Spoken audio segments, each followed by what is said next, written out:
This exhibit, called Nevermore, has been a labor of love. It's the 4th show we've done at the Darkroom, and all of these posters, the German House of Usher, the Italian photo booster for Pit and the Pendulum, these were the first 2 in the Edgar Allan Poe cycle. This is the German poster for the House of Usher, and of all the artwork, I thought this was the most beautiful. I love the spider web and the purple portrait of Price. This is a portrait in color of Roderick Usher, as played by Vincent Price. This is another color portrait from Usher. This is one of those really wonderful mood pieces. And these kind of photographs were never really available. I mean, I've been aware of this film for 30 years, and I've never seen a lot of these things until I started collecting them.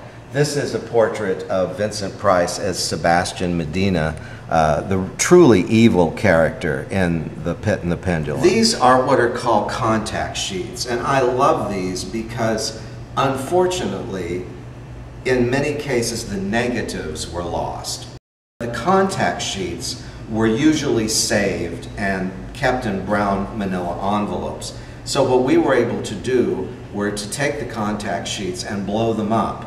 And here's a great sequence of Roger Corman and Vincent Price on the set. My favorite part is where this woman, who I can't identify her at the moment, they're reading a magazine, and then she jumps on his lap. This is a very interesting production still of Roger Corman directing the famous scene where the pendulum is about to slice John Kerr in half. And here is my favorite production shot with the pendulum set. Daniel Haller actually used an entire soundstage.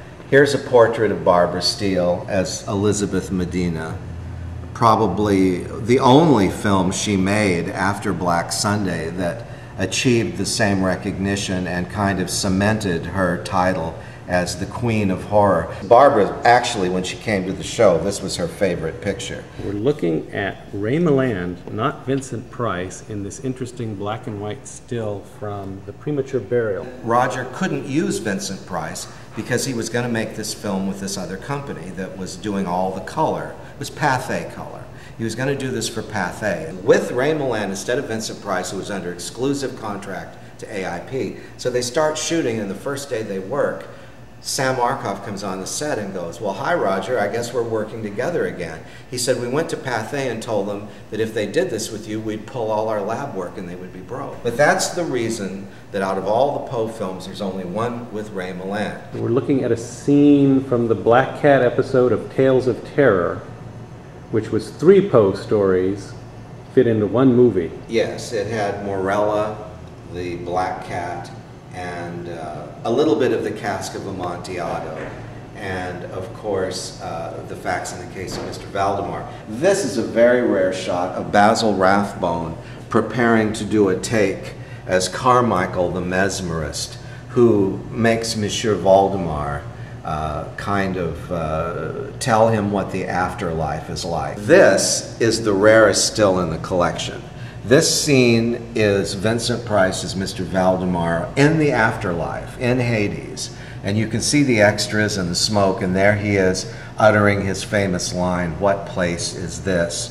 However, Roger cut this for reasons that he can't remember. And when we screened it at the Aero Theater a few years ago, he thought it was still in the film. We should mention that the Black Cat episode struck new ground in that it was tongue-in-cheek. That was what made this unique, and it was the success of the camaraderie between Price and Laurie that we come to The Raven, which is an all-out comedy. And it's a children's fairy tale, too. A lot of adults have a problem watching it. Unless, in other words, if you hadn't seen this as a kid, you might look at it and think it was terribly old-fashioned.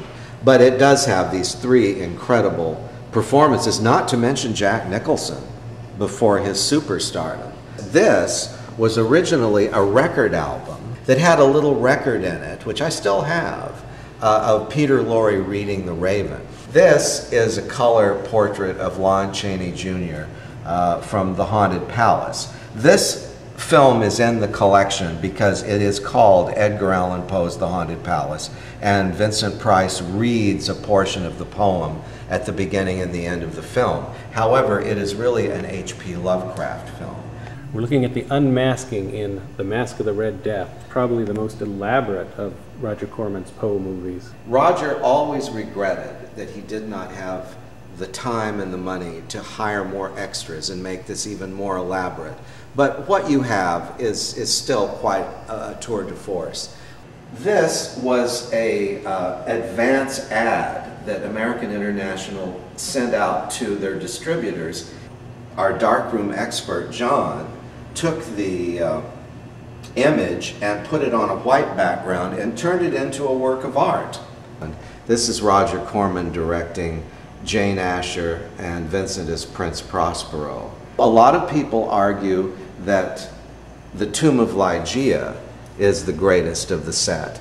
And this is a particularly fine portrait of Vincent Price with those great shades. This is the sequence where Verdun Fell has his eyes scratched out by a black cat. Earlier you had mentioned Corman working with his actors, and it's sort of a common myth that he was a technician who just expected his actors to work on their own and not bother him with questions. Yes, that's true. And when I started assembling these photographs, I kept seeing image after image of Corman meticulously moving the actors into place, giving them motivation, giving them line readings, giving them a lot of attention that you just didn't expect. I think when Roger was here, he was very pleased to see these production stills because it kind of validated, you know, both Vincent Price and Roger Corman's reputation hinges on these films.